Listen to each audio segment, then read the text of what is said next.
Rubber Baby Buggy Bumpers. Rubber Baby Buggy Bumpers.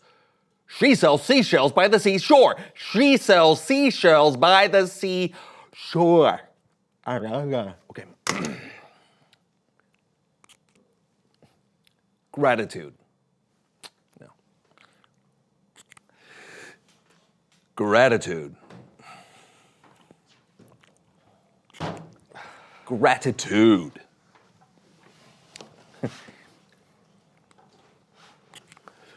Gratitude. Gratitude. What are you doing, John? Gratitude. Why are you doing that? Do you accept it? Do I accept what? My deepest gratitude. Wait, I think I can go deeper.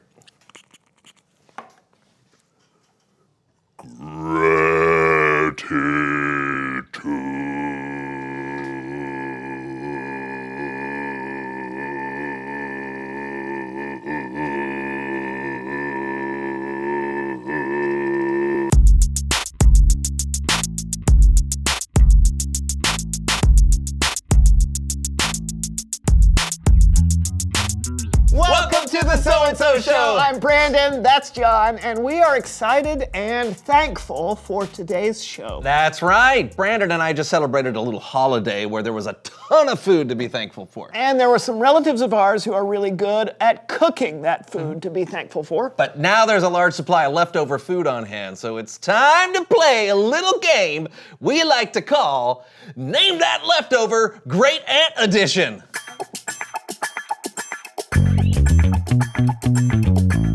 As you can see, there are 3 leftover dishes of deliciousness before us. Each one of these is made by one of our great aunts. Our job is to use 3 of our senses, touch, taste, and smell, to try and figure out what we're eating and who made it. You ready to play? Yeah, I'm starving, so yes. All right. Smells kind of oniony. Kind of gooey. Ooh, kind of runny. Squishy. All right, you ready to try it? No time like the present.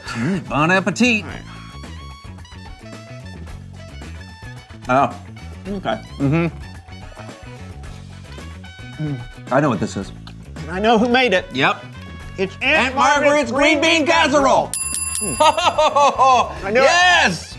Yes. This is a holiday classic. And a potluck staple. You know what I appreciate about Aunt Margaret? What's that? Even though she's your aunt and not mine, she still drops a dish of this by every year for me. Oh, and she also, you know what? She deep fries these onions on top herself. Yeah, which is the only way to eat an onion. And for that we say, thank you, Aunt Margaret. Next dish. This one already has a distinct smell. It's definitely meaty. Oh, that was not what I was expecting. It feels a little bready. Yeah. What's that on top? Is that icing? What is this, a meat cake? Only one way to find out. Yeah. Down the hatch.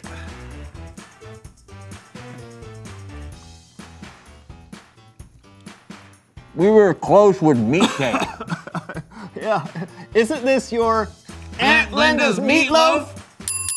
Oh! Yep. Now to be fair, everyone loves her meatloaf.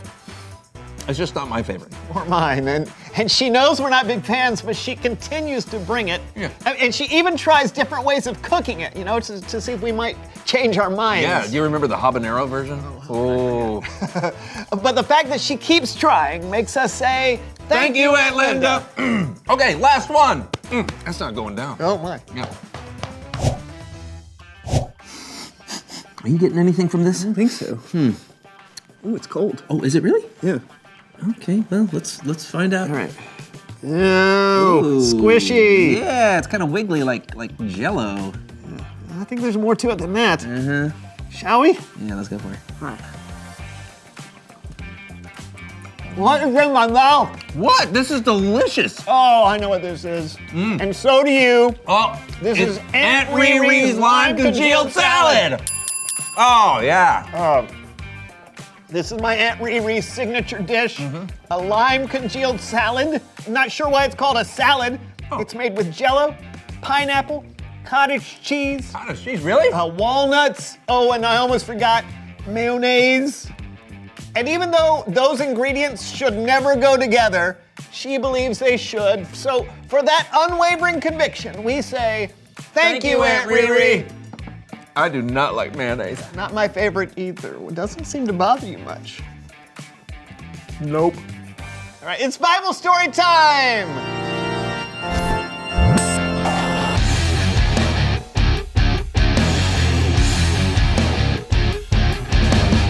Hey guys, I gotta say, you two have already been riding that gratitude train today. We have? I thought we were just eating leftovers. You have, but you've also been extremely grateful to your aunts. You let them and everyone know how much they mean to you and how thankful you are for what they made you. And I bet you can't eat any of that food without thinking of them. Of course not. Remembering to be grateful is exactly what today's Bible story is all about. And I'm gonna tell it with the help of Laundry Theater.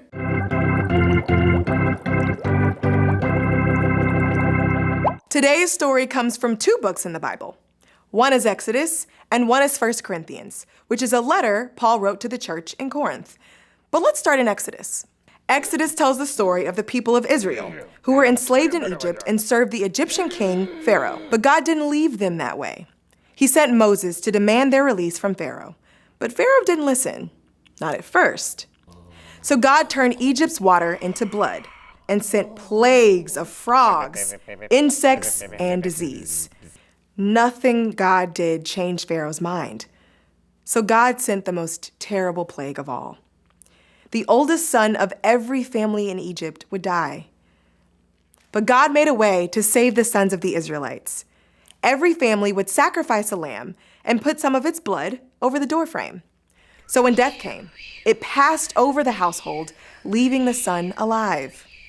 Finally, Pharaoh allowed the Israelites to leave. They were free. God told them to remember that day and how they were protected from death and delivered from slavery. So every year, the Israelites would celebrate that event with a feast. You may have heard of it. It's called the Passover Feast.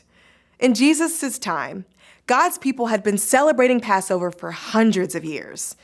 The night before Jesus died, he gathered with his friends, his disciples, to celebrate Passover with all of its traditions. They met together in an upper room to enjoy this very special meal.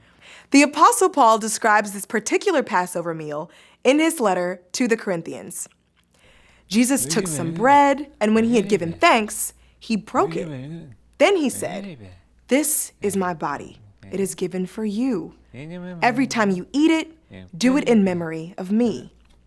In the same way, after supper, Jesus took a cup. Jesus said, "This cup is the new covenant in my blood. Every time you drink it, do it in memory of me." The disciples weren't sure what was going on. They didn't understand what Jesus was about to do.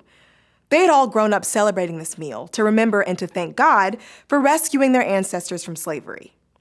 Now, Jesus was giving them something new to remember.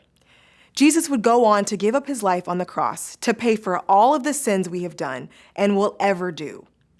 So this meal would be more than just a thank you to God for rescuing the Israelites from Egypt. It would be a thank you for rescuing the whole world. And this tradition of showing gratitude is still celebrated today. Maybe your family or church call it communion. Or the Lord's Supper. Or the Eucharist. But whatever you call it, this demonstration of appreciation is a wonderful way to say thank you to Jesus for what he did for all of us. And by the way, gratitude is something you have to work on. You have to create a habit of showing gratitude, because if you don't, there's a good chance you'll forget. That's why you guys playing the game and telling your aunts thank you for making your food is amazing. You're creating a habit.